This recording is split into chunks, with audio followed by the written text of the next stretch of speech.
this is a record of a deployment and really a short-term missions trip to Saudi Arabia and Iraq, and where I worked among the American forces deployed in Operation Iraqi Freedom, and it was a great privilege.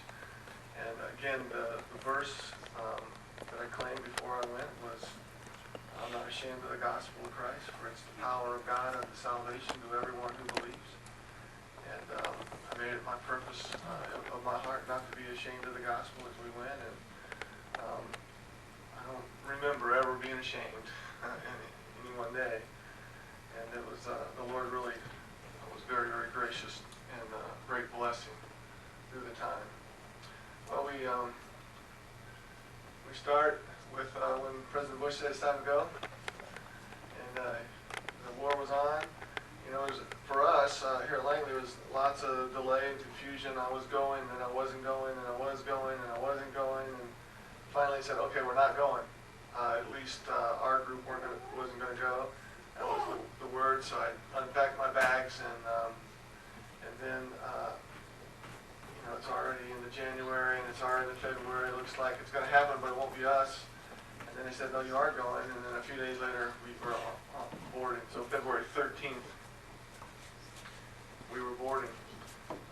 This put Richey and I in a very difficult position for us. After 21 years of marriage, we've hardly ever been apart, and we're not looking forward to the deployment, being apart. The only times we'd really been apart before was when I went to OTS. So I went to OTS for a month, and I got a 4-day visit home in the middle, and I called her every night. And then I had another month when I went to Chaplain school, and I called her every night. And this was not that.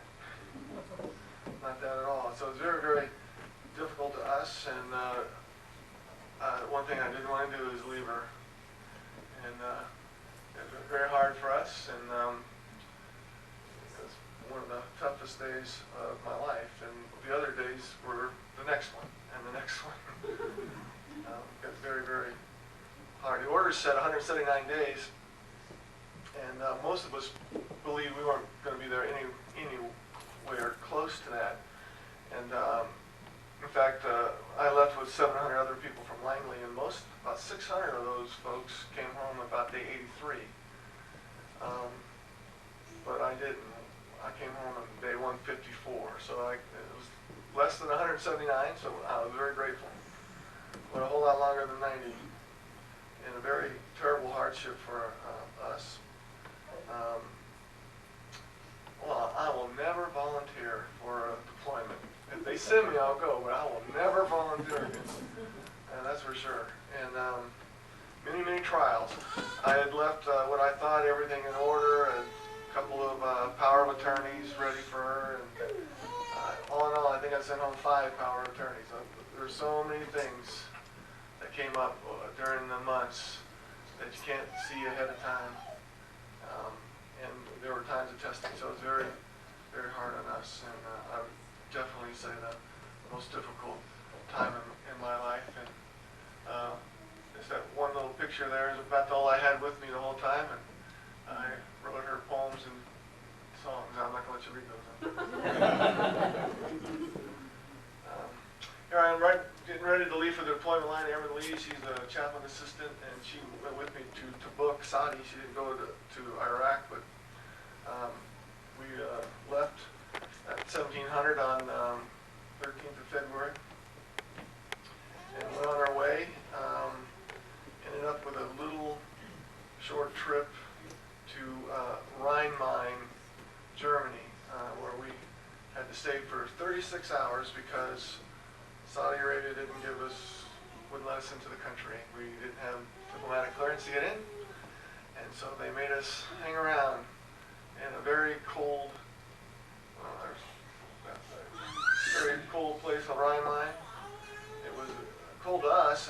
We weren't prepared for winter weather, and Rhine-Main wasn't prepared for us. They had a great influx of people trying to get through the AOR. And so they put us up in 2 huge tents. We had 260 people sleeping in 2 huge tents with no heat. And every breath you could see your breath. So it was a pretty lousy night. But those 36 hours that I was there, I made it my purpose to meet as many people as I could and share the gospel, and just to find out who were Christians and who weren't, so that I'd have some folks I could work with when I got over to Saudi. And I remember I found some folks playing chess, and had an interesting time showing these young kids that this old man knew a little more than they did. And then I challenged the ruling champion in ping pong, and that was kind of captured. Here I am, I'm going to school the kids. And I did. It was over. From Rhineline, we went on to PSAB, and we were stuck in PSAB for 21 days. And got a Saudi there.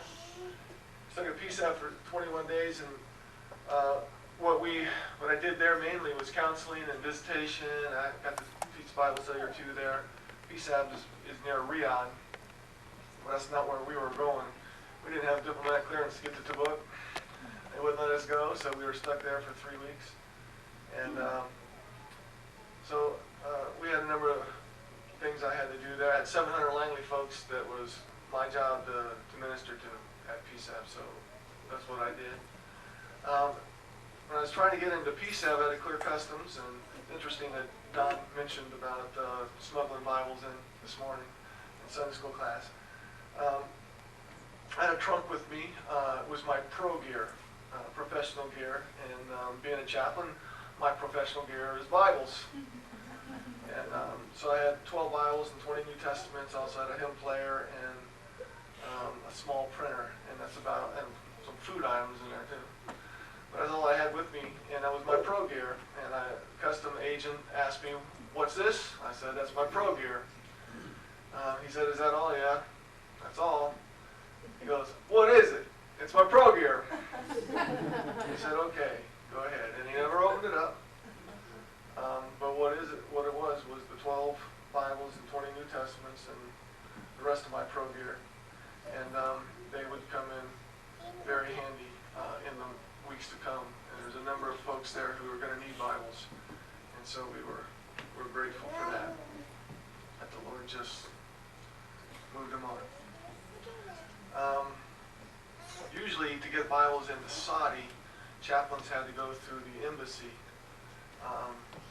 And it takes a lot of time to get it through the embassy, and then someone's got to ship it out on a truck or something to get it to you. But you can take your personal Bible in, but you can't take Bibles in.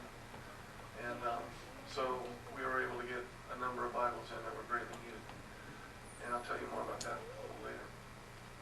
Again, while I was at PSAB, I did a lot of counseling. I'll just share a few things with you, little samples. I counseled a young airman from Langley whose wife tried to commit suicide. And we were there for like 3 days when that happened, and so we were able to send him home. And then there was a young female airman from Langley who was a Christian. He was greatly distressed because her roommate at PSAB was a practicing witch, and it freaked her out. But you find a lot of pagans in the service. You find a lot of witches, Wiccans in the service, and so we had to spend some time in the Word and helped her become a witness to her. That's another female from Accord who has just been married like a year. First time separated from her husband, and she was an air traffic controller and was going to have to work with the Saudis. And she was greatly afraid because they are very mean to females if they're alone with them. If you're an American service personnel and you're a female, if you're alone there, they'll treat you really, really bad. So she was greatly afraid about that. And the Lord did protect her, and she never had a bad experience from what I understood. So praise the Lord about that. I also met some chaplains while I was at PSAB. And one thing that is really need to know is that not all chaplains are Christians. In fact, most chaplains are not Christians in the military, at least the ones that I've met. Again, I've been only stationed at 2 Air Force bases at Langley and Offutt. And at Offutt, we had 9 chaplains on staff, and 4 were believers. And we have 8 chaplains on staff here. And we've got a couple of new ones that I haven't really had a chance to interact with. But when I left on the deployment, 3 were believers. So there's a lot of chaplains who just don't know the Lord. I met this one chaplain who was a Disciples of Christ chaplain, and he didn't believe the Bible to be the Word of God. And to him, the Bible was an ancient collection of myths and stories and fables with religious meanings. He didn't believe there ever was an Adam and Eve. He didn't believe there ever was Abraham or Moses. He did believe that Jesus lived, but he didn't believe that Jesus died as a substitutionary sacrifice, but just as the mere example. And to top it off, he voted for Al Gore, so I had a real hard time. He classified himself as neo-Orthodox, and I classified him as lost. And, I told him the Bible was inerrant, infallible, it's the Word of God, perfect communication to God and man, from God to man. And I challenged him to show me a single error. And the only thing he came up with was the account of creation in Genesis 1, he said, contradicts the Genesis 2, which is another account, 2 different accounts of creation. And I disputed that. They're not in conflict. Chapter 1 tells the account of the whole creation where God created everything in 6 days and rested on the 7th. And chapter 2 tells the story in minute detail of his creation of Adam and Eve, of man. There's no conflict. They're complementary. There's no contradiction. There's no error. The only error is the way you look at the scripture. And he didn't like it, but he didn't have an answer. So we have a little, contact with unbelievers, and a lot of times it's chaplains. Visitation, my task was to take care for the Langley folks, and there were 700 at PSAP, so I ran all over base between 3 and 4 hours every day looking for Langley folks that were spread out over PSAP and trying to minister to them. I only had one opportunity to preach at PSAP, and I preached on Colossians chapter 1, one of my favorite passages on the gospel, 1 verses 3 to 8 on the gospel that transforms. And the place was packed, and had about 125 folks there, and many of them were the ones that are going with me to Tabuk. And an amazing thing happened after that sermon. All the Christians, the real believers who were there, who had been standoffish to me, all of a sudden wasn't. Because what happens is the real believers, they go to the local churches. They don't really hang out at the chapel too often. And so they don't know who the Christians are and the chaplains are, and they just expected that I'd be a liberal, unbelieving chaplain, and wouldn't really, so they stood away from me. And as soon as that sermon was preached, they drew to me, and there was a number of those folks that were very helpful in the ministry at Tabuk, so I was grateful to the Lord for that. And then we moved on actually to Tabuk, and Tabuk is actually a place I would love to go see. Some of the sites, there are a number of sites, but we never were allowed off base because they called Tabuk Al-Qaedaville, okay? There was a number, we were being observed by a number of Al-Qaeda cells that we knew about, and Tabuk has a lot of Al-Qaeda folks that wanted to do us damage, so we were always behind wire and always under protection the whole time we were at that part of Saudi. Okay, there's a few other, that was the official poster for the Tabuk Air Base when we were in Saudi Arabia, kind of showing various parts of the mission. That was a coat of arms. There's another one. Okay. First thing we had to do at Tabuk is build Tent City. And it's like building tents over talcum powder. That's exactly what it was like. 12, 14 hours a day. We built tents until everything was up, because there was hundreds and hundreds of people pouring into Tabuk, into Tent City. I think there was somewhere around 3,500 people there when the war was actually going on. And we were the first in, within, I think with the first 50 in, we were in. And so we built, for the first 10 days, we built 12 to 14 hours a day. We built tents, and here I'm standing with some of the hardest workers on base. The second one from the right, his name is Steve. He's a believer. The other two guys are unbelievers. And the guy in between us, Jose, I got an opportunity to witness to him a number of times. He never came to Christ, but Steve witnessed to him all the time, constantly. And I just thank the Lord for that. The mission of Tabuk was to provide air superiority for the western part of Iraq, over the western part of Iraq, and airlift for the entire AOR, the area of responsibility. So we had some F-15s, F-15s from Langley and from Eglin, and we had C-130s from all over the place: Nashville, Kentucky, Niagara Falls, Charlie, West Virginia, Oklahoma. Both Guard and Reserve units were there. Some of the C-130s were the people that got Jessica Lynch out. They're the people that flew her out.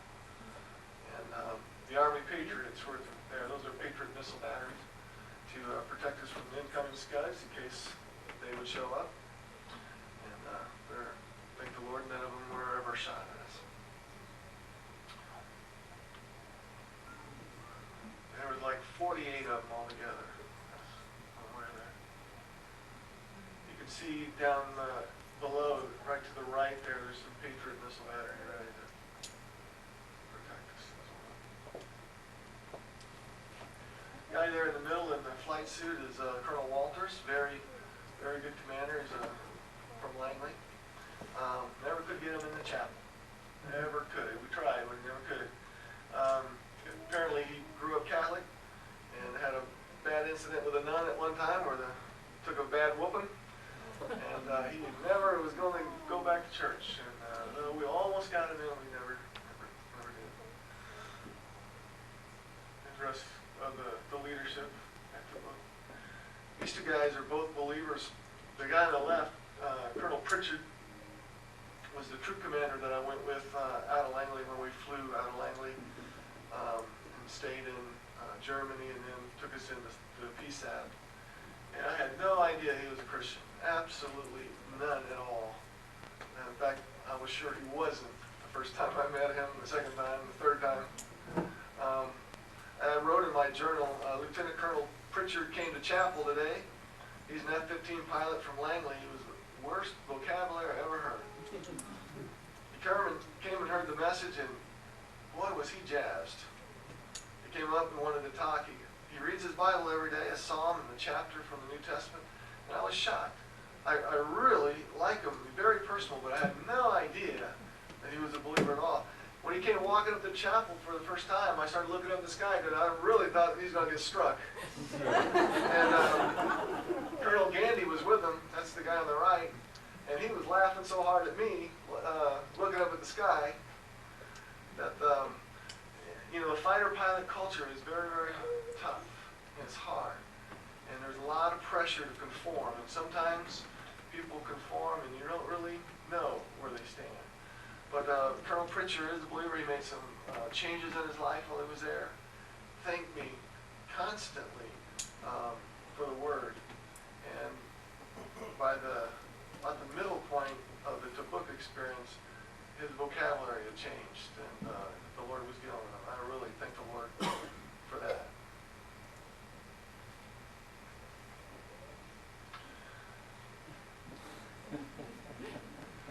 For the first 3 weeks at the book, we lived in a tent, temper tent, and we had several severe dust storms. We found that temper tents do not keep out talcum powder dust, not at all. In fact, there would be such a haze inside the tent, you could barely see one another.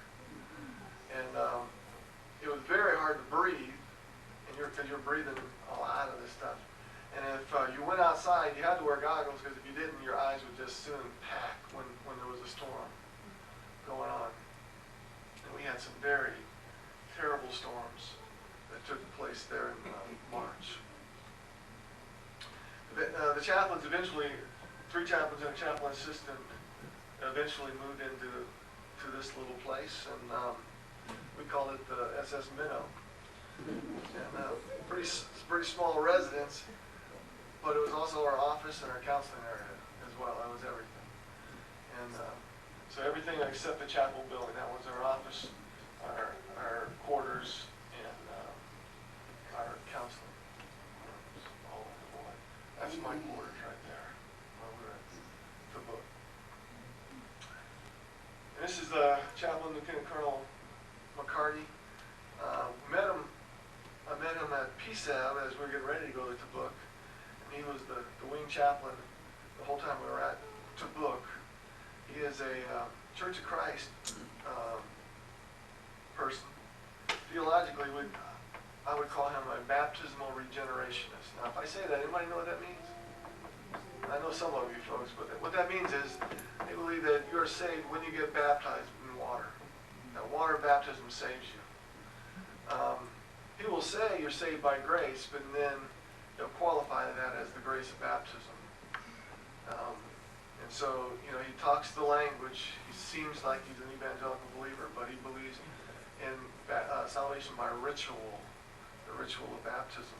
He's 52, very, very authoritarian in the relationship with people who work for him. I was warned by a chaplain at Langley who had worked for him for 3 years saying, what he'll do is he'll try to get you angry and upset so you'll blow it. That's how he works. He purposely tries to do that. And I was glad he prepared me for that because I needed to know where he was coming from. By the 6th of May, when we parted company, he went to IUD as a wing chaplain and I went to Iraq.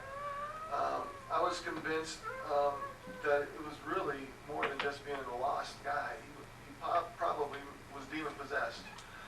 He would go into these mood swings and these rants for days and then drop down and be totally depressed, wouldn't say anything, and then come out of it in total joy for a couple days and then go back into this process. And he was, you could not even be around him. He was scary. Kind of a person. But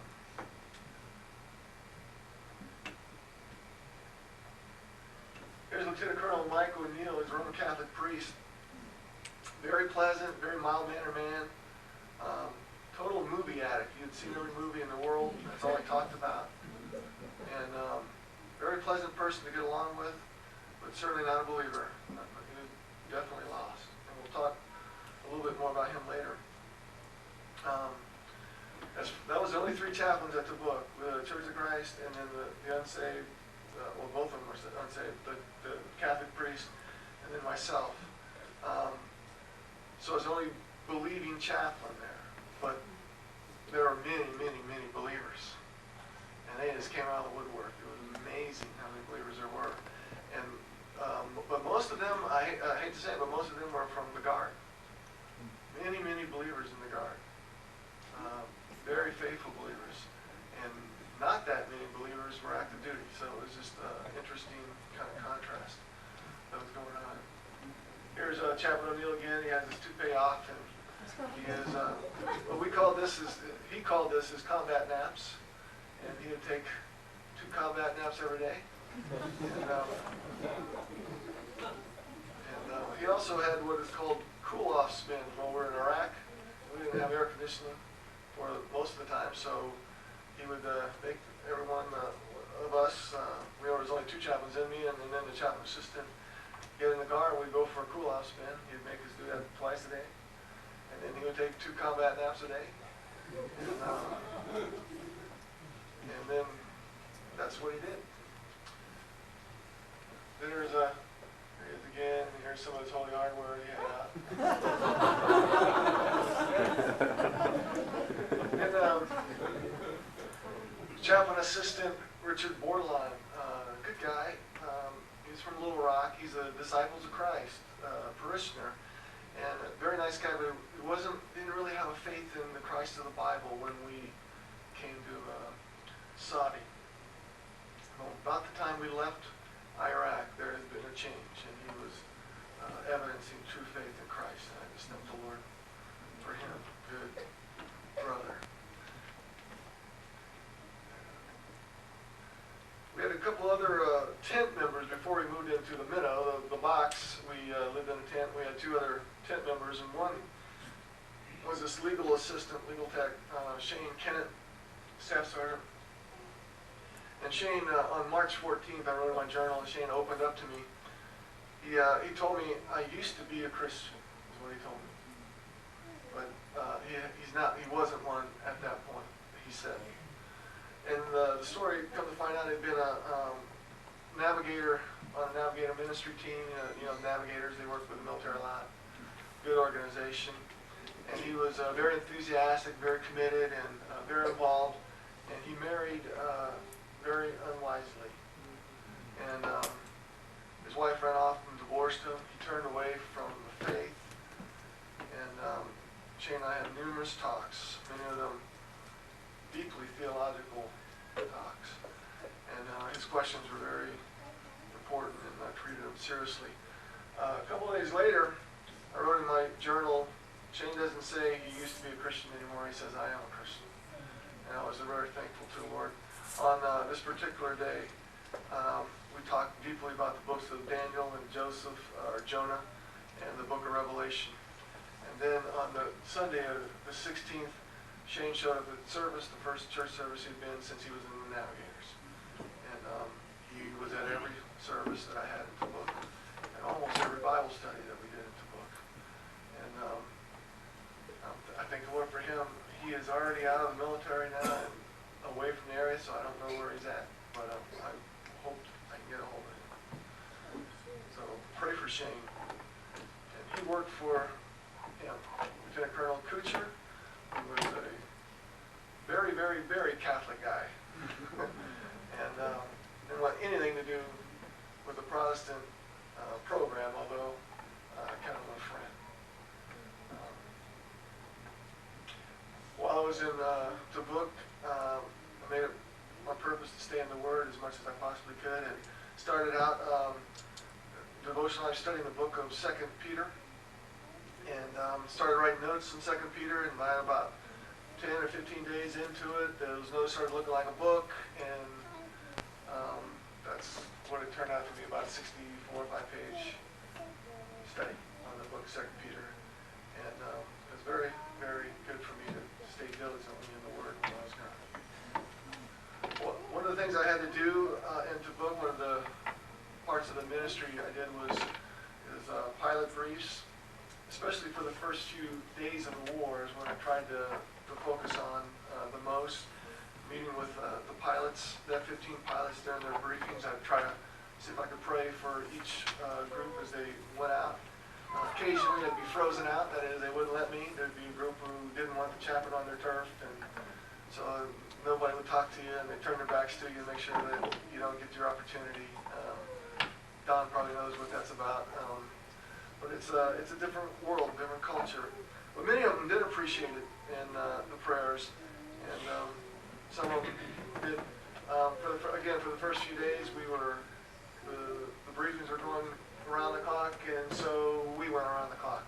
And I know if you read last month's IFCA Voice magazine, talked about, had a little spiel in there that it really was edited down by them a lot, and it really embarrassed me, okay? There's a little part in there that said, the wing commander thought my prayer was the best prayer. Okay, I was really embarrassed about that. But what they edited out was, I was very, very tired. I'd been up for probably 46 out of 48 hours. And the wing commanders liked the part about that I prayed about helping them to kill MiGs, okay? Anybody know what a MiG is? Don, what's a MiG? Soviet fighter. Okay, all right, so he liked that part, and it had nothing to do with being an eloquent prayer or anything like that. He liked that a lot because it fired up people, okay? And I wish I'd never said it, okay? So that little part of your voice, you still have it, mark that out, because that gave me great embarrassment. Counseling at Tabuk. There's some more of the pilots. Brian Nycap's the guy with a 71 shirt, good, faithful believer. Great encouragement to me there. Brady is the guy on the left, and Colonel Pritchard is the guy on the right. Brady is a good believer, a faithful believer. The guy wife standing, holding the chair up was another believer. I can't remember his name though, but they were all were great encouragements to me. Again, this is back to my counseling center in Tabuk. And I'll give you just a little sample of some of the counseling that a chaplain runs into. A councilman named Isaac, his life was really messed up. He was living with a woman who was a drug addict.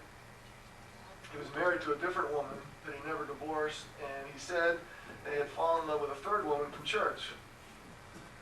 And he claimed to be a Christian, and I confronted him with the sinfulness of his life. I told him he needed to repent, he needed to break off from his sins, seek restoration with his wife, that he's bringing shame to the name of Christ, and unless he broke off the unbiblical relationships, the chastisement of God would rest on him. And he didn't like it. I challenged his lack of concern for his sin, that it may indicate he's not a Christian at all, and that he really needed to check out whether he was a believer. He didn't like what I said, but he did keep coming to chapel, so pray for Isaac. I counseled a cop whose supervisor had taken his gun away from him because he thought he was suicidal or homicidal. They'd taken his gun away, and instead they had him guarding hand grenades. Now, I don't know. That did not make sense to me.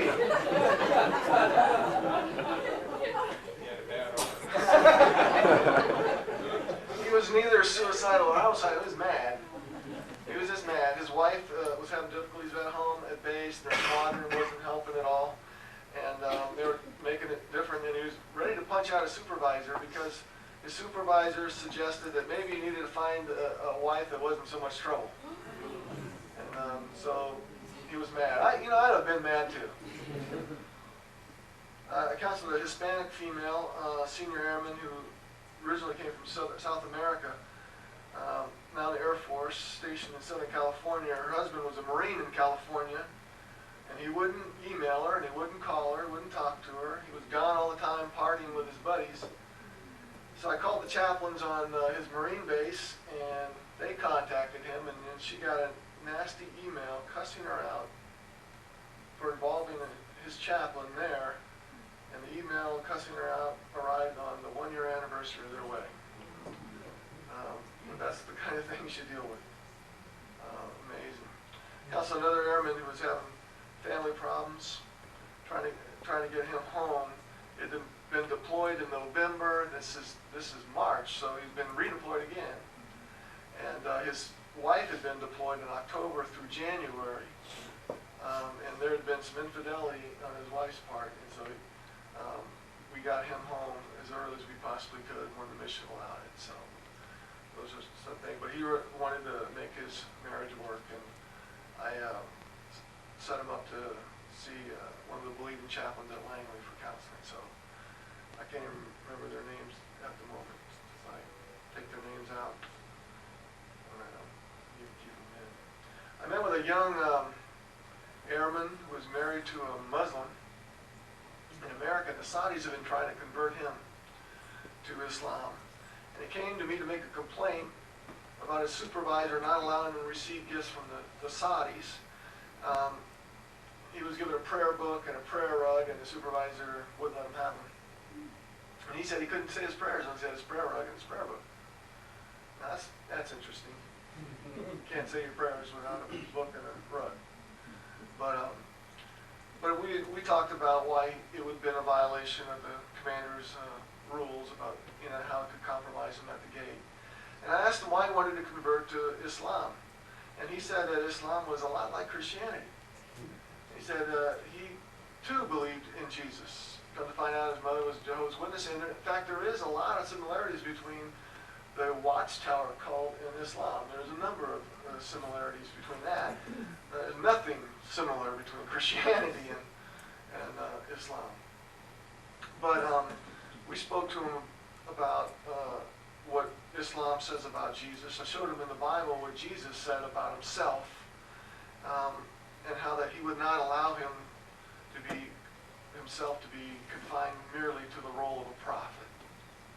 That Jesus claimed to be God. Jesus claimed to say that I am the way, the truth, and the life. No one comes to the Father if Jesus was telling the truth, he is much greater than Muhammad. If Jesus is not telling the truth, then he's not a prophet. Either way, Islam is wrong. Either way. I told him that there's only two religions in the world: the religion of self, works, effort, sweat, human merit, trying to earn God's favor, and then true faith in Christ, where you rest on the person of Christ and what he's done for you. It's a free gift based on the work of Christ. Gave him a NIV New Testament and challenged him to read the Gospel of John and ask the question, who is Jesus Christ? And he left. He said he'd see me again. A few nights later, I saw him when I was out visiting the cops about 3 in the morning. And he said with a smile, I'm going to come and see you. But his schedule never let him allow him. And I never did see him again. But pray for him. I can't remember his name. I don't have it written down. But pray for him that the Lord will draw him to himself. Now, it may be in my journal, but I don't have it written down here. I had some underground Christians that I met in Saudi as well. Some of you might have heard about that. I know I sent some emails on that. A TCN, Third Country National, is what are employed on bases a lot to do menial tasks and works. So I met this one man. I didn't know his name. I don't have his name anywhere. I didn't ask his name because it was so dangerous to be able to give anything that would identify him. There was a Filipino and a pastor of an underground church in Saudi Arabia. One of the security forces troop brought him by to talk to me. The security forces troop had given him all the Bibles that he could get his hands on, and then brought him by, and I gave him 15 New Testaments, and the only whole Bible I had left that were a part of my pro gear. Okay, all that was part of the pro gear. He was very, very brave. He was risking his life, or at least his limbs. They chop off all kinds of stuff over there. And smuggling in Bibles or having Bibles is one way to lose something. We prayed together, and his prayer would bring tears to your eyes. It was awesome prayer. And he prayed for us that God's will would be accomplished, that God's plan would be done in bringing us here. He said there's a lot of Christians in Saudi, but there's not very many Bibles. And he was very, very grateful for the ones that we were able to get him. Also at Tabuk, had a lot of Army Patriot Battery folks that did a lot of counseling for them. And what I did find out was that the typical life of an enlisted soldier is tough. It is hard, unappreciated, and they have a tough road to hoe. And I am thankful to the Lord that I am in the Air Force, friends. I'll tell you that. Some ministries at Tabuk. While at Tabuk, I preached through the book of Jonah. I had a wonderful time preaching through Jonah.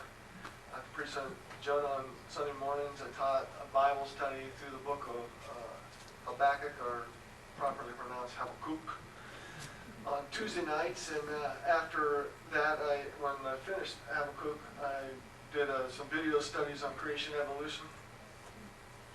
I had choir practice on Wednesday night. Monday morning, we had a devotional time. Tuesday morning, we had a prayer meeting. Thursday nights, we had a Bible study on the book of James, and that was started by a Master Sergeant Nelson Lee, who just happened to have a PhD, Doctor of Theology, from Liberty Seminary. And he had to leave about halfway during the time, and so I took that over from him. But he was a great Bible teacher and a great encouragement. We started a gospel night service on Friday nights, and the goal was that every night, the only night we didn't do anything was Saturday night, and that's where we were putting together our study time and prep time for Sunday. And the goal was to fill the week with ministry so that there was opportunity for everyone to come at some time. And so we did that. That was the choir. Actually, it was about half the choir.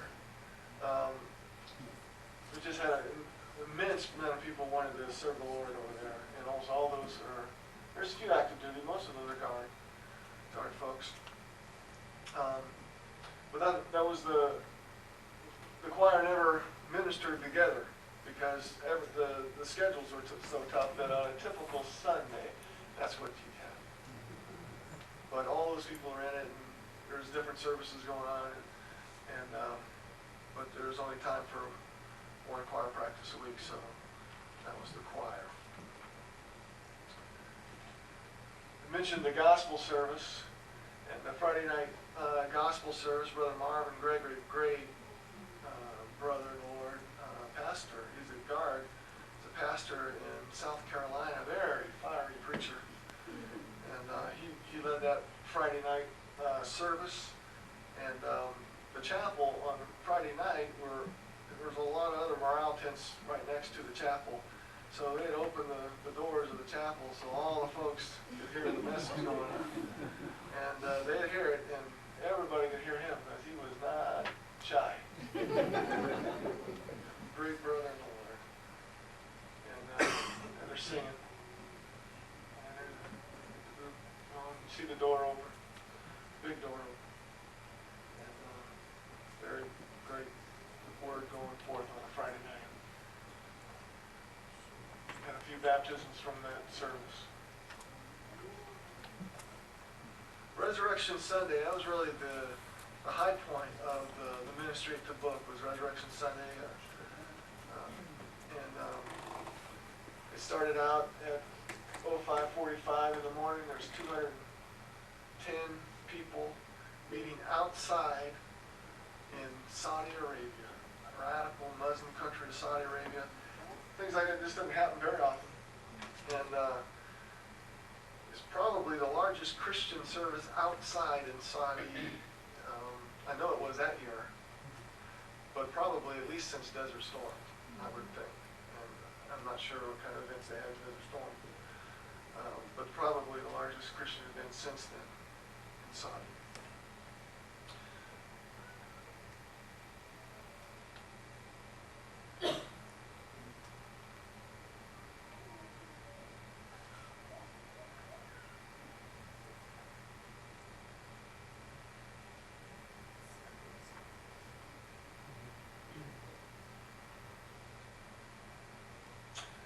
There's a couple of faithful believers that really were encouragement to me. Lieutenant Colonel Davis is the female.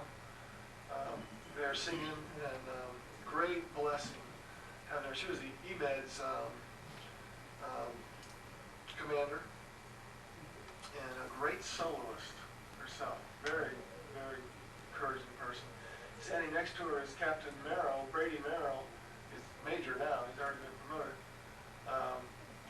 Brady, on the Resurrection Sunday at the sunrise service, sang a solo without accompaniment, and for all 210 people, and a number of fighter pilots that were there who he was greatly concerned about them being there.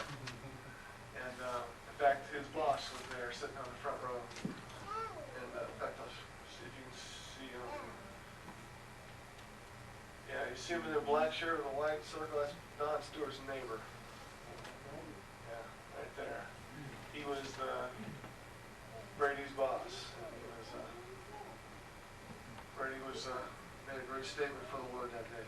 Very courageously, publicly let his faith be known in front of the whole base. So I'm thankful for that. That same day, Resurrection morning, we had a regular service. It was quite packed. We had 188 people squeezed into our tent. Somewhere around 20 people outside the two different doors who tried to get in. And only about 30 or 40 were able to make the sunrise service. That came to that one. So we were grateful for that. That's looking the other way. Just a wonderful day. There's Tent City. You see the words Jonah walks. Every Sunday morning, about 2 hours before the 10:30 service, I'd walk through Tent City. Remember, I'm preaching through the book of Jonah. And in Jonah it says, Jonah went a day's walk into Nineveh. And so I call this Jonah walks. We're about 8:30 in the morning every Sunday. I'd walk up and down every lane in Tent City. And my goal was just to pray for folks. faces to prayers. And there'd be hundreds of people out lounging around, sitting out in chairs, talking, getting haircuts, goofing off, doing things. And my goal on Sunday morning wasn't to engage them in conversation or anything, just pray. And sometimes I had a number of folks go with me, and we'd just pray. But every lane up and down Tent City, we'd go and pray for folks on Sundays. Other days that we'd go do the same thing, except we would engage people and try to witness and encourage them to come to chapel, that kind of thing. But on the Lord's Day, I just prayed. Here's one of the tents. This is obviously a guard tent. You can tell by all the extra stuff added to it. And this is not an active duty tent. This is a guard tent. And if you open that up, there's a huge entertainment center in there. Big screen TV, and it's got all kinds of stuff. It's got they run all this stuff on a C-130. And they got a little refrigerator in there, and they had microwave, they had everything. All the active duty guys hated them. It was amazing. There's more. There's another guard tent. And they had a bazaar in Saudi Arabia. About a week before we left, they brought in a bazaar, a bunch of merchants selling a bunch of overpriced stuff from India and Pakistan. Nothing made in Saudi Arabia. And the reason is because there's nothing made in Saudi Arabia. The standing joke around the camp was that Saudi only has 2 homegrown exports, and that's oil and terrorists.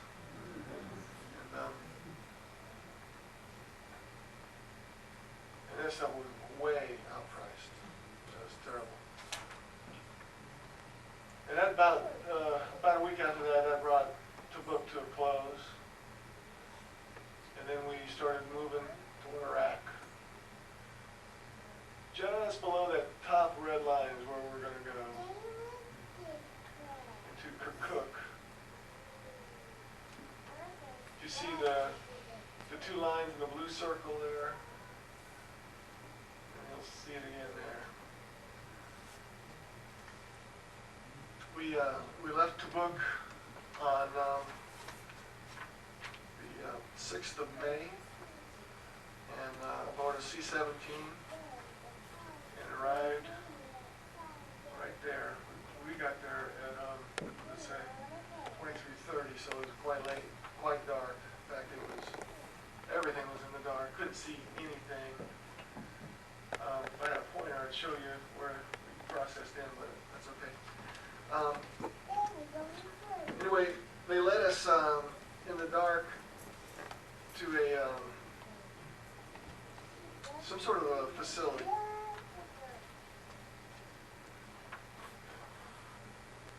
Right there is the hangar they brought us into. We processed in, and in that hangar at 11:30 at night, when we came in there, everything was dark. There was not even lights on the runway. They had to use night vision to land and all that. And they brought us into the hangar, back into one little room back there. There was one single light bulb in that room. So we in-processed there, and then they hiked us back here with all our stuff, and right up there is where we slept that night. And it was some sort of facility, training facility. Was in disrepair. Signs of fighting were everywhere. Everything was shot up, bullet holes everywhere, windows were all shot out. And right about, let's see, right here, I was there, right about there, just real close. About 10 days before we got there, they had found 2 Iraqis tortured and killed. One was decapitated, the other was shot in the back of the head, and had been tortured probably from either the Iraqis themselves or the Kurds, because the Kurds went through right before we went through. The room we stayed in was about as big as a closet, and there was filth everywhere. There was no windows, and the door wouldn't stay closed, which was a great concern because there was a lot of wild wild cats too, everywhere, all over that area. And they were roaming up and down by the rooms. We were putting up a bunch of stuff on the door to keep the dogs out. Okay. This is the Commander Jim Callahan. His favorite saying is, "I'm just a pea-brain fighter pilot." F-16 pilot. And very good commander, very tough, very Patton-esque kind of guy. He kind of always walked back and forth like Patton did, and never could get him in the services either. But he did give us free rein to do whatever we could do and work and go anywhere on base. We have total free rein, so we thank the Lord for that. This is the headquarters at Kirkuk. And what I understand, and I'm not sure, but what I understand is that is the Iraqi flag, and that's a Palestinian flag, I understand. As, of course, that was left over from the previous people who had it. But that's where headquarters was made. And you go inside the door, you met with a guard. This kid here is a good kid, he's a believer. And he didn't really want me to take his picture with him. But he's a faithful Christian. And he has his M16 sitting on the floor.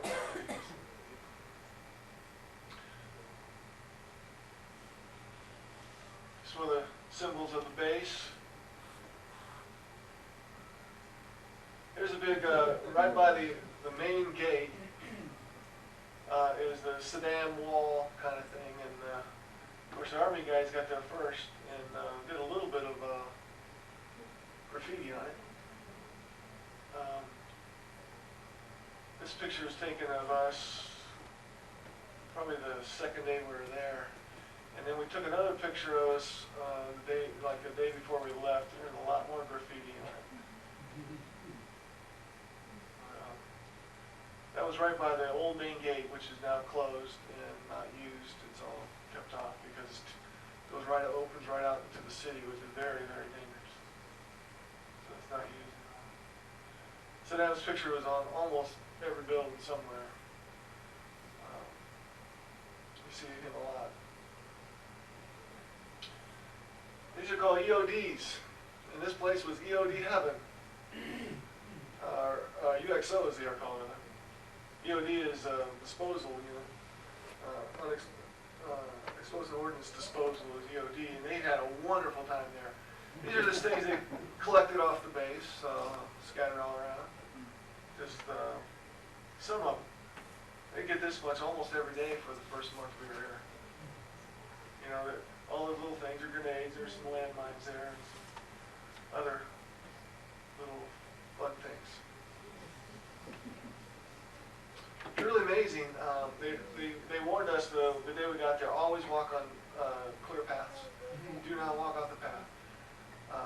Because EOD would come and do a sweep, and then a week later they come do a sweep and they find more. They're there all the time. There's some more. Some more.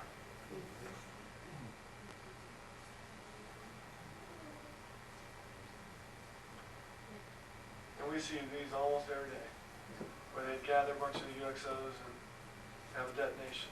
And the next picture is one I found on the net, but it's a picture from Kirkuk. These little kids outside Kirkuk, they find them too. And I wanted to show the rest of the pictures because some of the pictures of the kids all burned and maimed. And they would take the explosive out of those things and burn them. That was their fun. And a lot of those kids don't survive. So we have folks, EOD folks going all through Kirkuk, inside the base and outside the base, collecting everything they can get because it's a very, very, very dangerous place. We are in front of the Iraqi Air Force. It wasn't much. I guess they took the best stuff and buried it out in the sand in different places.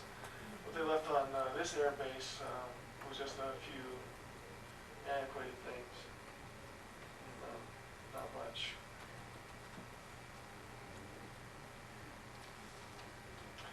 the old tower.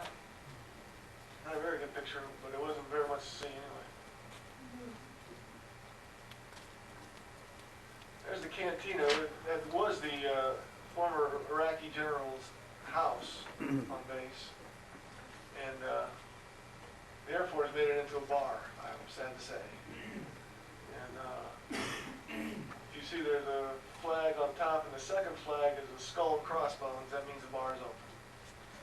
So I was greatly ashamed of that, actually.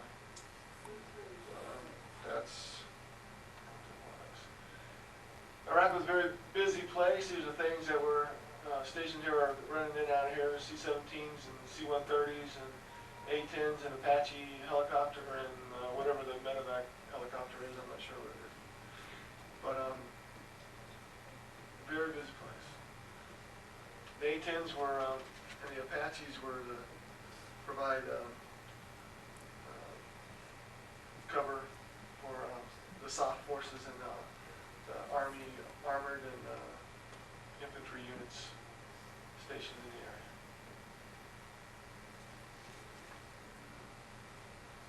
And many believers in the A-10 unit, just wonderful guys. In fact, we borrowed their HAS, which is a hardened aircraft shelter, old Iraqi hardened aircraft shelter, to start our services in. And grateful for them. There's a guy who actually became a believer while we were there. He was Daniel.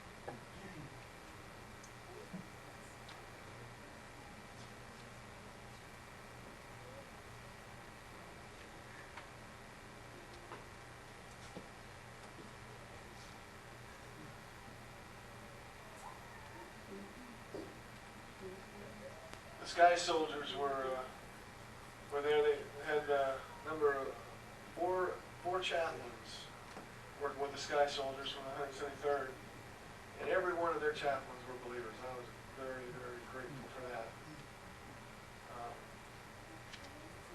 Very encouraging guys. Here's home. One side of home. On the 9th of May, we moved into these old barracks. All the windows are shot out. No power, no water, no air. Plenty of bugs, mosquitoes, biting flies, fleas.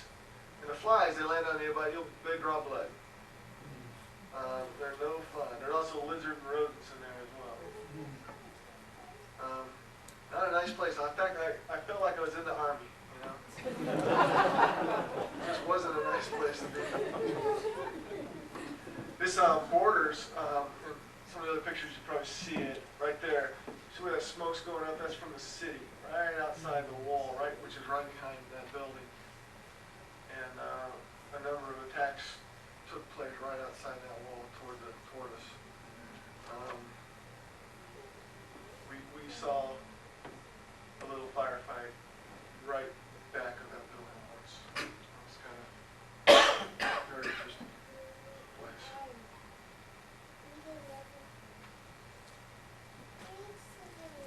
You see that? Right there is my window. Right. It's not right there. And there's on the inside, that back window is right there. There's a wall and another unit on the other side of that. Not a pretty place. And that's where was a bunker where the one quadrant of the police operated out of, the cops operated out of. That's in the front yard. This right here is where those barracks are right there. Okay. What's cooking is human waste. Human waste disposal is really a great concern there. Several real problems. Number one, sewage plants in Kirkuk were in a state of disaster. They had a sewage treatment capacity for 15,000 people with 1 million people living there. And when waste disposal trucks would come on base and remove the waste from the portable latrines, they were followed to see what they would do with it, and what they did with it was go right outside the base on the field and spread it all out right next to the base. And so they said, well, we can't let them do that. And so this is what we did do. We take these containers, which were in the portable johns that we built, and fill them with diesel and burn them. And then we did that until Tent City was ready. And Tent City was delayed because of the great problem with waste disposal. Either we had to burn it or we used slip trenches. And what they did in Tent City was he had built a waste treatment plant and had it shipped in at great expense, but there's really no other alternative because there's no other way to deal with it without becoming part of the problem, contributory to the problem.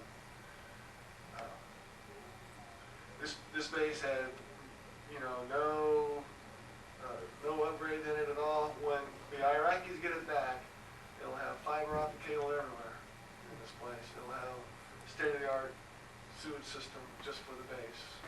It'll be something they could have never done themselves. So it's very good.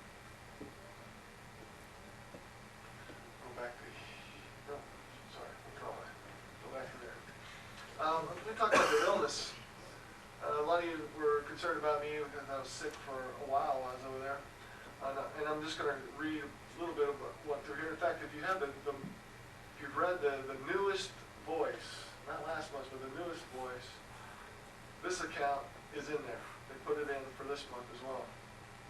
And May 15th, I went out to with a crew to build floors for Tent City, and spent 3 or 4 hours and injured my back. And the injury has never gone away. And I'm still suffering from that today. On May 17th, my back was hurting pretty bad, and the heat was so oppressive that I took off mosquito netting over my bunk right back there. It was so hot underneath there, 90, 95 degrees inside there, maybe 100 at night. And under the netting is hotter. So I took off the netting so that I could breathe. I could hardly get a breath.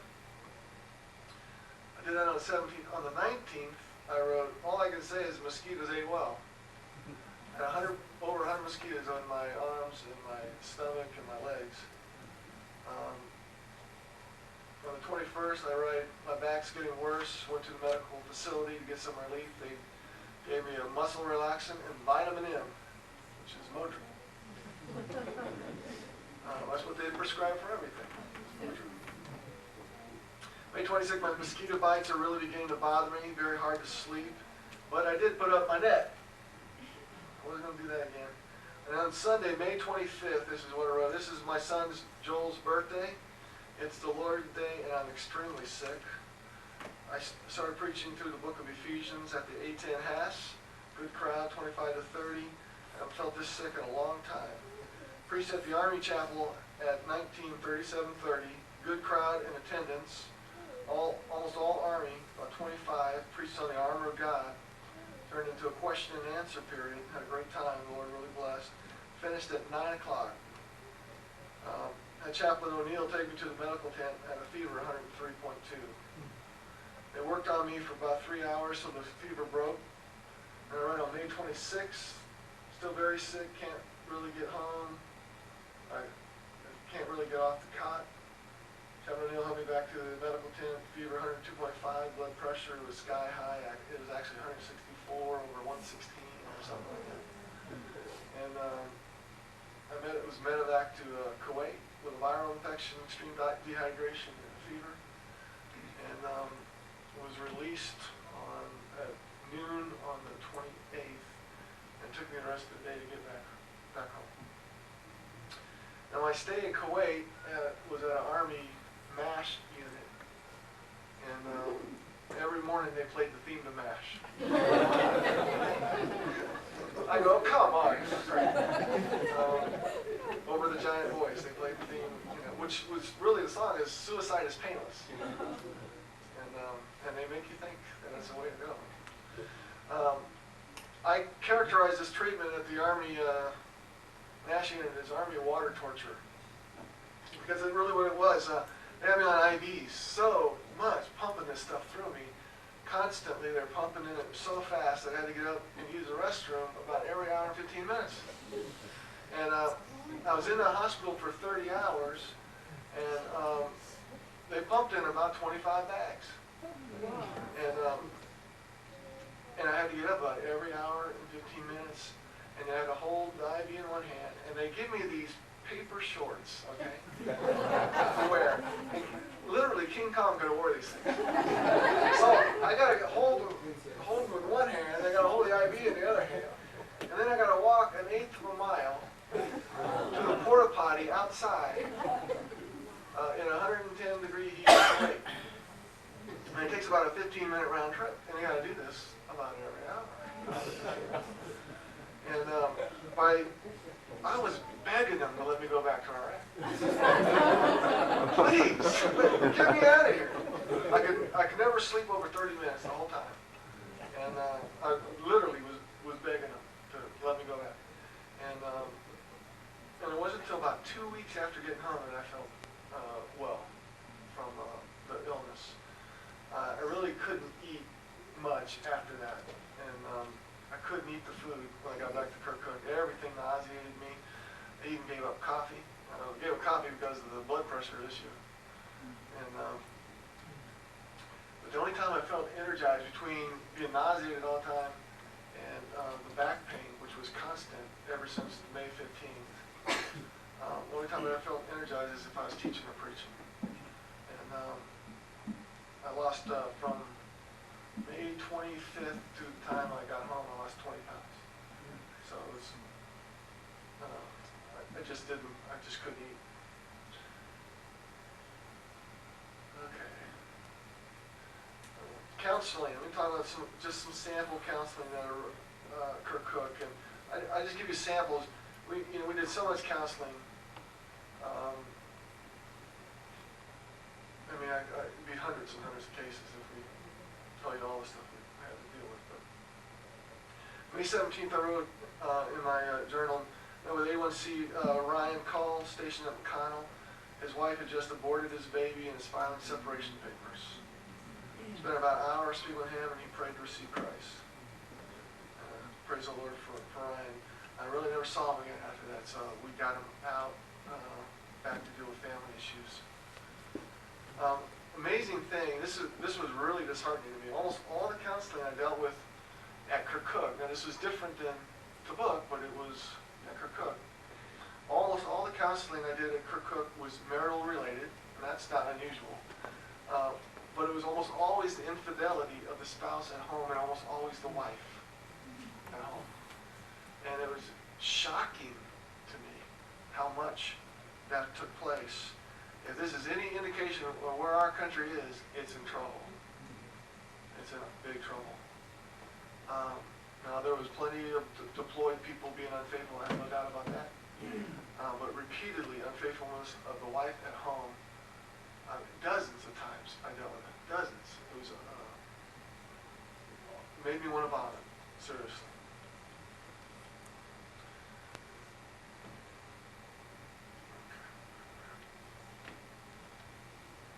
Okay. This is where the work of the Lord began in Kirkuk. This is where we started services and Bible studies. This is a HAS. This is a hardened aircraft shelter. And this is where we had services and Bible studies. I taught the book of Daniel twice a week at the back part of that house. And I had services on Sunday morning at the front part of that house. And while at Kirkuk, I preached through the book of Ephesians as far as I could get. And on Sunday mornings, I preached through the life of Joseph on Sunday night. Then another video series on creation evolution on Thursday night. Another brother led a Bible study in the book of Romans on Tuesday night. And the book of Daniel we taught on Wednesday and Friday nights. So that I could actually teach through the whole book, and actually got to teach through the whole book. It was a great blessing. You can see the services breaking up in a Bible study that it has. Worship service then expanded to an old Iraqi theater, and so we have two morning services, one at the house and one at the theater on different sides of the base. So the different folks, until we got into Tent City, we were scattered everywhere. so we want to try to meet the needs of as many people as possible. Then we moved into Tent City. We moved into a temper tent because the chapel wasn't ready. In fact, the chapel wasn't ready until about 8 days before we left. We weren't a real high priority for Commander, so it didn't happen. But there were a number of believers, and we were greatly encouraged with that. Here's men attending the overview of the book of Revelation. When I finished teaching Daniel, they wanted an overview of Revelation that I mentioned, and so we had a good turnout for that. There's fired up believers here, all encouraging to me. We finally got into the chapel, holding services. If you'll notice, they're almost all men. Almost all men. One or two females, but most of the females that were at Kirkuk didn't want anything to do with the chapel. You can pray for them.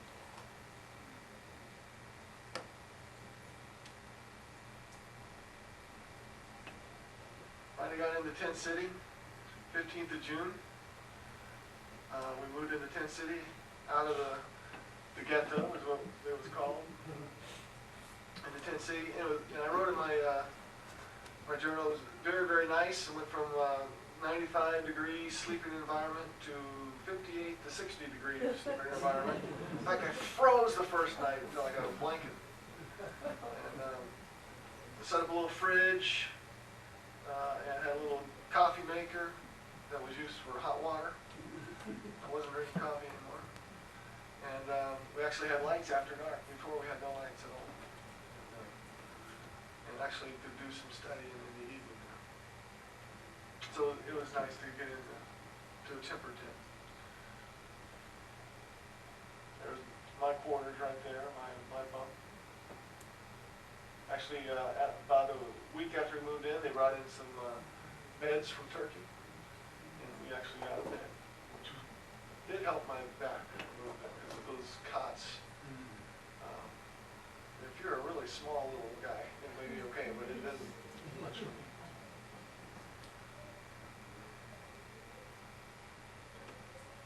There's a worship team. On 12th of May, as I was doing visitation, I met Rick. He's the guy on the right. Very solid guy. He's with the A-10 unit from Missouri. His pastor was a brand new graduate of Calvary Bible College, which is an IFC-affiliated school for those who know that. And Rick played guitar, and he became our musician and vocalist, and Rusty was his buddy. He was also from a Bible church, a different Bible church in Missouri. And Rusty sang with him. And they became the worship team. And they were very, very encouraging to me. Rusty and his family came out for a vacation about 2 weeks ago. Was it 2 weeks ago, honey? 3 weeks ago? And to Virginia Beach, so we got to see him again. And very great brother in the Lord. Just great encouragement to me. There they are, singing. And someone else joining there, Sean. The next two guys, Sean and Hawk, both of these guys have ministry in their future. They both feel that the Lord has called them into ministry. Sean's the guy with a deep, he's the guy below, left, a deep Christian background. His grandfather was a fundamental pastor. His uncles, two uncles were professors. One still is at Washington Bible College. His dad was a leader in church, but Sean was a rebel. And he went through a lot of hard times, a lot of pain. He's now married. He's got 4 kids. Finds himself in Iraq with God calling him into the ministry. And I first met him just like one day in Tabuk. He was passing through Tabuk, and I saw him on Resurrection Sunday. He came to the sunrise service and talked to me afterwards a little bit. And he was with another guy who was a Catholic guy who I didn't remember, but I met later, and you'll hear about him in a few minutes. But when he heard that we were in Kirkuk, he tied up with us immediately. And we spent a lot of time with him, mentoring sessions and prayer sessions. He had a lot of questions about theology. And it's the kind of questions I like anyway. It's theology. And so we had a great time with him. Then James, or Hawk, his name is James too. He came to the Lord like 2 months before the deployment. And he's from Louisiana, very unashamed of the gospel. And he tells everyone who he knows about the gospel. Just a great guy. I met him the first time I preached at the Army Chapel. I was filling in their rotation before we started our meeting at the Haas. He was there, and he clung to me every day afterwards. And we spent a lot of time together. He was asking questions and discipling. Both these guys are enrolling in the program for military personnel through Liberty University, through the finished their bachelor's degree. So pray for them, and they both have ministry in their future. There's Sean at the pulpit. I worked it so both of those guys would give about a 10-minute message on a night. Not too long, so I can still preach. And great brothers. And some other preachers that were a part of the team that helped out, and they're a little older and a little wiser, and still have a lot of fire. And great brothers Nate and Rich. Both of them are ordained. Great devotion to the Lord. Very, very bold for the gospel, both of them. There's more faithful guys. Most of these are from the A10 unit. These two guys are. Just probably 15, 18 guys from the A10 unit who just ate up the word and were at every service they could be at, every Bible study they could be at. There's Don. Don's a good guy. He actually, when I needed to get Matthew to the airport in Missouri, I called Don and he was able to give him a ride over because he got home by then. So, good brother in the Lord. Now the top guy here, Tony, here's a guy that, and Gary as well, but Tony particularly, here's a guy that never compromised, no matter what. Absolutely 100% sold out for the Lord. Fervent. Everybody he sees, he's telling them about Jesus. He lacks a little bit of knowledge, but he doesn't lack any fervor at all.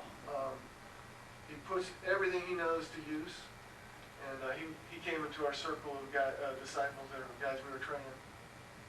He was a guy who was driving an earth-moving tractor, earth-moving vehicle, and ran over a bomb, punctured it, but it didn't go off.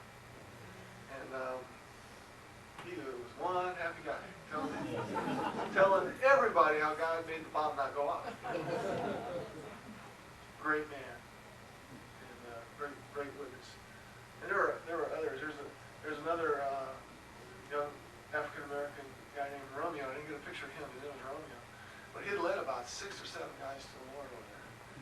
And he had them in a Bible study. And he'd get them up every morning. And he would give them the Word. And faithful guy. Wonderful guy. Many guys like that. Just encouraging people in the Lord. It's a great blessing. Gary was a former Catholic. And every chance he'd get, he would get me to explain the difference between Christians and Catholics. Every chance he'd get. Irritate me, no end, but he would make sure that that message get out. And there's Brian.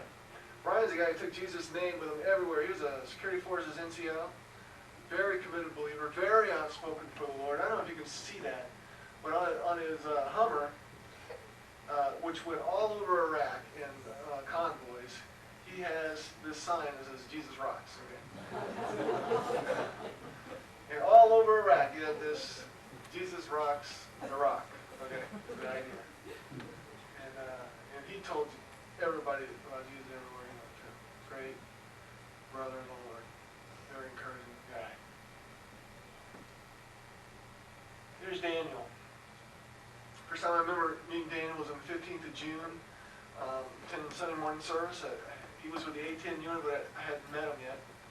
And I was preaching in Ephesians chapter 1. I don't normally give invitations, but I do occasionally. And I thought it was appropriate that the Lord was dealing with some folks, so I gave an invitation. The gospel had been presented clearly and directly, and he raised his hand to receive Christ. And Daniel was raised a Catholic, Roman Catholic, very committed to his church, very sincere, devoted to the church, very good husband, devoted to his wife. He just couldn't understand the gospel. His wife was actually a believer, and he just couldn't understand the gospel. And he'd read the Bible often, and read about the crucifixion of Christ, and cry and weep every time he read it. But he just couldn't understand the gospel. Daniel was watching the believers around him. One of the guys he was watching was Rusty, one of the guys that was singing. And Rusty had set such an example of faithful Christian life before him that he knew that he had the truth. And so his heart was already prepared when he came to the service. And he just opened his heart and came to Christ. It was very, very simple. Now, after the service, he had to leave immediately, go to work. He was already kind of late. And I didn't have a chance to talk to him. But when he got home, he bunked right next to Rusty, and he told Rusty, today I became a Christian. And Tuesday night, I was on Sunday night when he told Rusty that. On Tuesday night, he came to Bible study, and he came Wednesday night, he came Thursday, he came again on Friday, and next Sunday. He never missed anything if he could possibly be there. And actually got an email from him. I was going to bring it, read you part of it. Awesome letter that they found a Baptist church that they're attending now, not the Catholic church. And pray for him. He's going to go tell the priest why he left, and share the gospel with him. So pray for Daniel. He's very concerned about the soul of that priest. This is David. David was a young man who knew me long before I knew him. He was passing through Tabuk with Sean and went to the sunrise service. And then when he heard I was here, or when I was at Iraq, because he moved on forward when I got to Iraq, he came to the first Bible study I did on Daniel. And there was 11 people in attendance. They were all very eager and hungry. And Gary asked, what's the difference between Catholics and Christians? And so I articulated a very clear, direct answer, and then David started asking me questions. And I shared the gospel very clearly and very forcefully with him that day. He didn't appear to be offended. Came to church the next Sunday, but what I didn't know, he was greatly offended because I pressed him real hard. And he went to my boss, the Roman Catholic priest. Okay? And he was trying to get me in trouble. He was trying to get me kicked out of Kirkuk, really, is what he was trying to do. And my boss never said anything to me about it. The only reason I found out it was Sean, who's his best friend. Told about it, and he said the priest just told him those Protestants are all crazy, don't worry about it. So we didn't worry about it. And so David often attend services, and every now and then he attend Bible study, and every time he came, the gospel was explained clearly and directly. And he never could get away from that. He spoke to Sean, his buddy, about setting up a meeting with me to talk to me again. And we set a time and date, and it just happened that he got promoted that day. And there was a big promotion party, and the bar was open. And so all the guys in the squadron went, and they all got drunk. And he missed the appointment. And so we set another meeting a few days later, and something else would happen. He would get extra work put on him, so he couldn't make the meeting. And it was just like Satan was really working hard not to make that meeting happen. And then on the 5th of July, it was a Sunday, 8 days before I left, he attended chapel in the evening, preaching on Joseph. And we met after that evening. And he had been raised in a devout Roman Catholic home. His mom is like a nun. In fact, if his dad ever dies, she's going to become a nun. That kind of devotion. And he was very fearful of going to hell. He was very angry at the priest because the priest could give him no message of assurance. Nothing that he could assure him that he could go to heaven. Just be a good Catholic, go to Mass, go to confession. You'll probably be okay. You'll spend some time in purgatory, but nobody could know for sure. Kind of a message. And he was being tortured by the error of a false religion that cannot give hope and that cannot save you.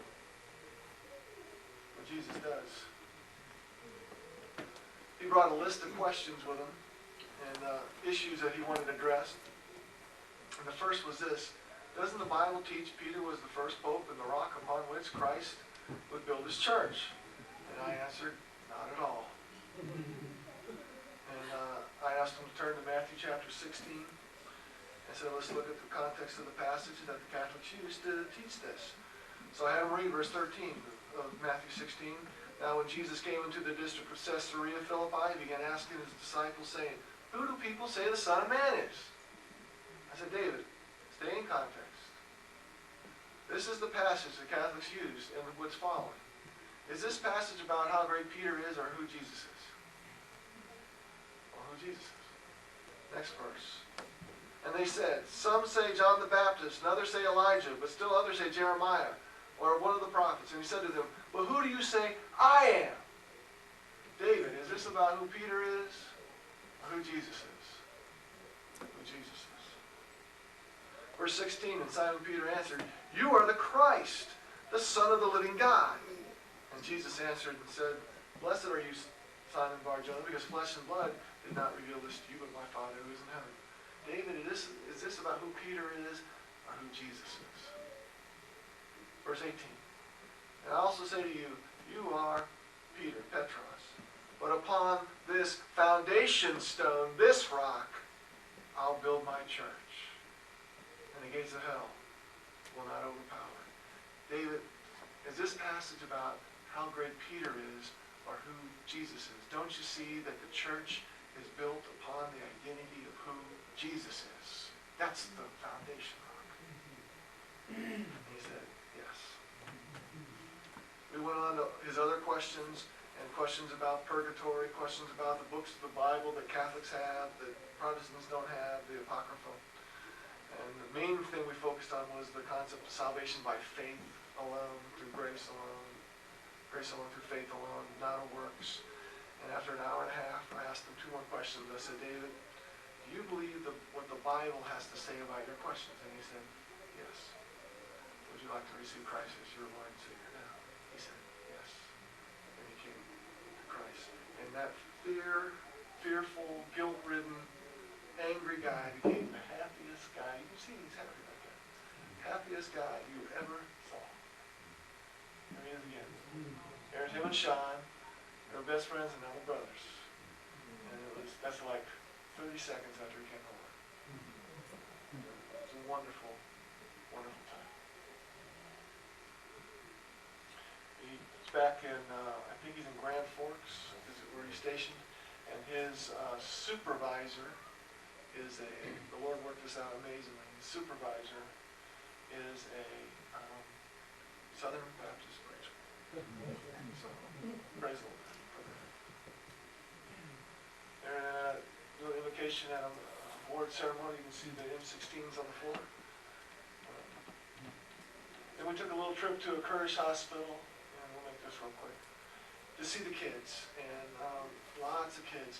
And the hospital was actually a nice facility. They didn't have any supplies. They didn't have any supplies at all. In fact, if you stayed there, you have to bring your own bedding. And so a lot of the kids didn't have bedding. Kids are kids. We brought them gifts. People sent from the States, and we gave gifts. One thing we found out is that toys. Found out that the adults kept stealing the toys.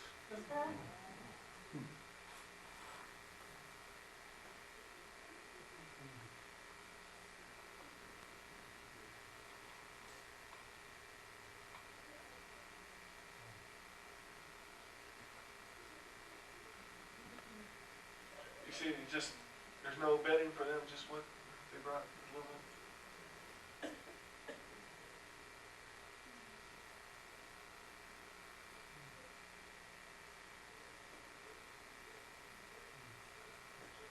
Yeah, this guy was shoving toys in his pockets all over the place. He wanted me to take his picture and say, I'll take your picture.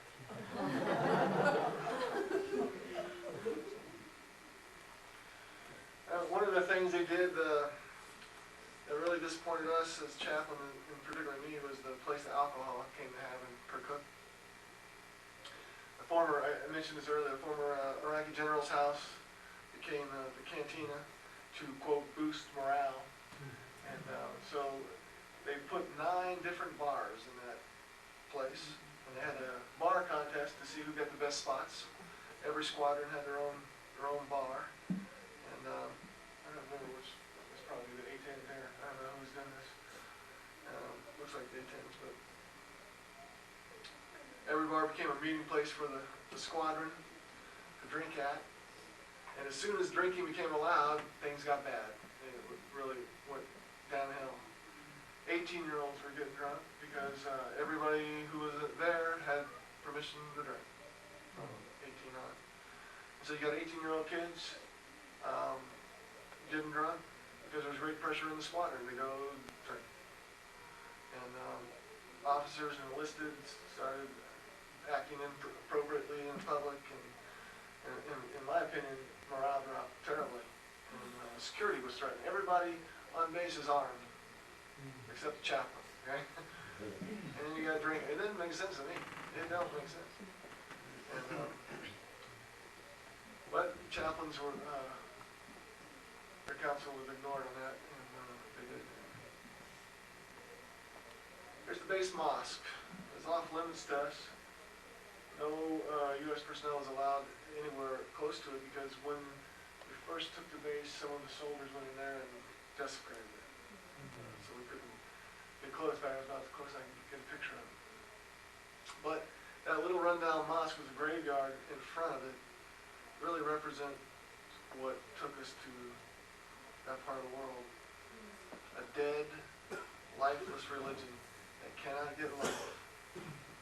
And so it focuses on taking it.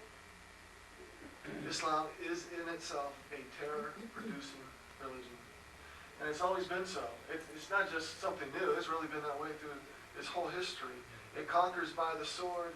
It intimidates to make converts. It kills those who disagree. It makes slaves of those who aren't, as well as those who are. It persecutes, and it produces killers. So it's really a symbol of why we're there. And that's really what the war is about, whether people mention or say it or not. It's really about Islam.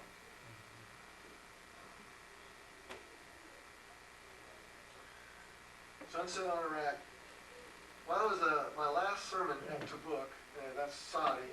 I preached, I had already finished preaching on Jonah. I had finished the book and I had one more message to preach.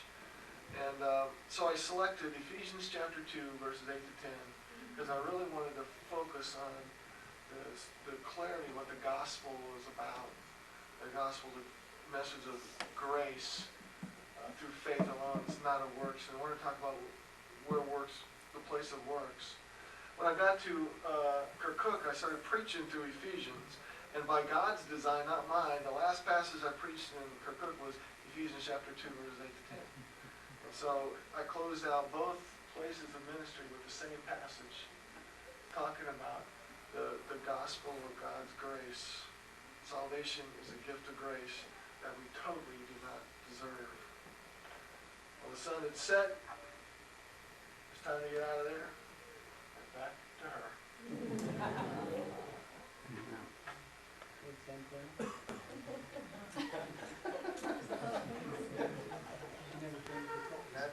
That is it.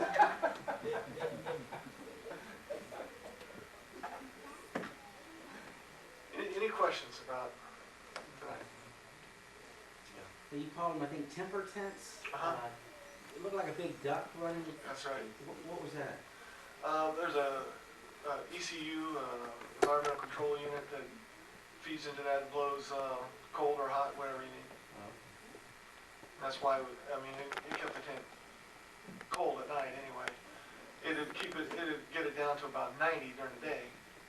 But during the night, it'd get it down to about 58, 60. So it was pretty cool. Yes, ma'am. This may be not relevant, but it impressed me when you had pictures of your chapel and the what might be the the stage or whatever. You had flowers. Where in the world did the flowers come from? Okay. No, that was a book, and the Roman Catholic priest really likes flowers. Okay? So he had a contractor engaged to bring those. They weren't real flowers; they were made. But he spent about probably $1,000 on those. To have them made there, and then he threw them all away when we went to Kirkuk. They're taxpayers at work there. Yes, sir. Did you allow any civilians on the base? Any civilians? Well, there was a lot of civilians on base who were contractors on both in Saudi and in Iraq. There's a long process they had to go through in order to get on. They had to be searched, and bomb dogs had to search everything as well. But there was quite a few civilian contractors. And then there was a U.S. contractor civilian service. A number of them as well. Were those Iraqis? Yes, sir. A lot of Iraqis. Most of them were Kurds, but there were a lot of Iraqis.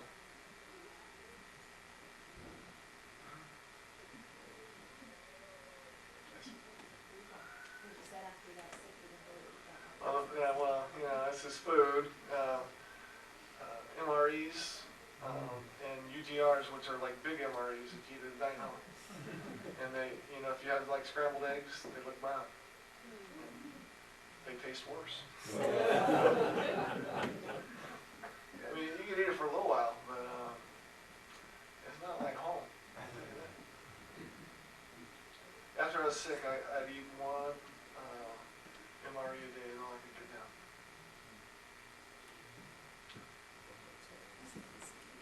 Do they usually have, at each of the bases, at least, how do I say this? Somebody, like it's Christian, my husband's in Baghdad, and I'm kind of encouraging to go, but there's no chaplains there. Yeah, there are some chaplains there. I'm saying, do they have it so there's different faiths or represented? Oh, yeah. Okay. Typically, there's going to be at least a priest and one Protestant. Okay. You never know what you get with a Protestant. Okay. You may get Disciples of Christ or United Church of Christ, which believe nothing, or a Mormon, or an evangelical. Okay. You just don't know what you get. You just never know. But there are a number of evangelicals who really believe, and they are very firm.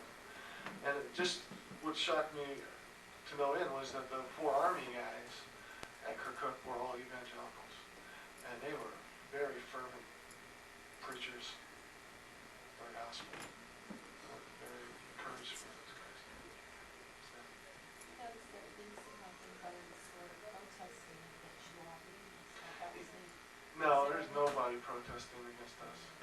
And in Iraq, what we found is people really were glad we were there.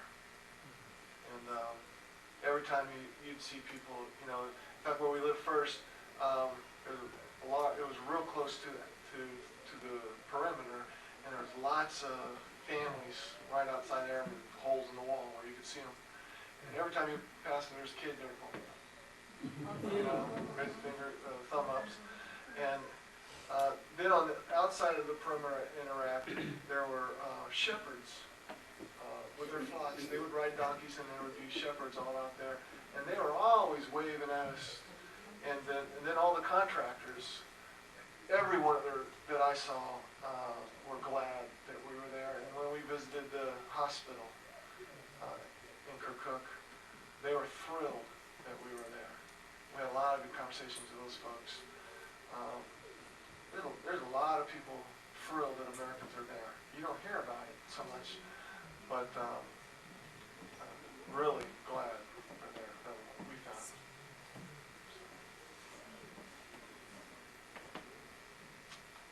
Okay, Andrew.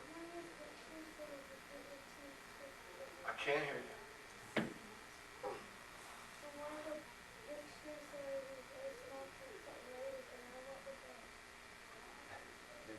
They won't put up.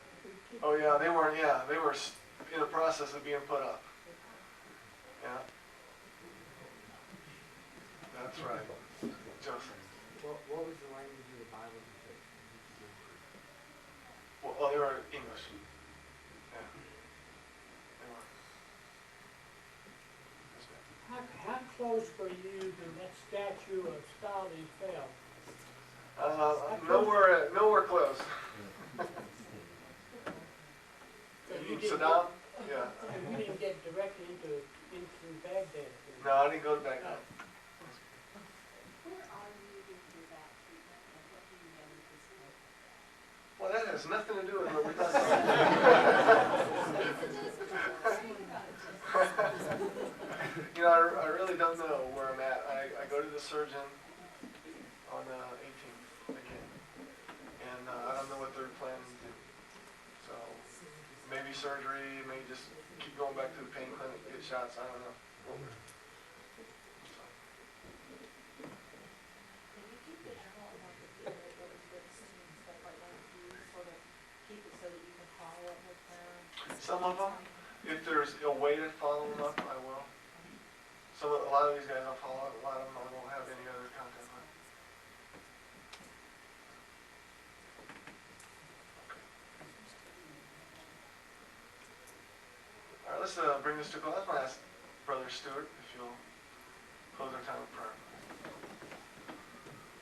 Father, we thank you for the details of your great answers to our many prayers. And we ask for James and Maria.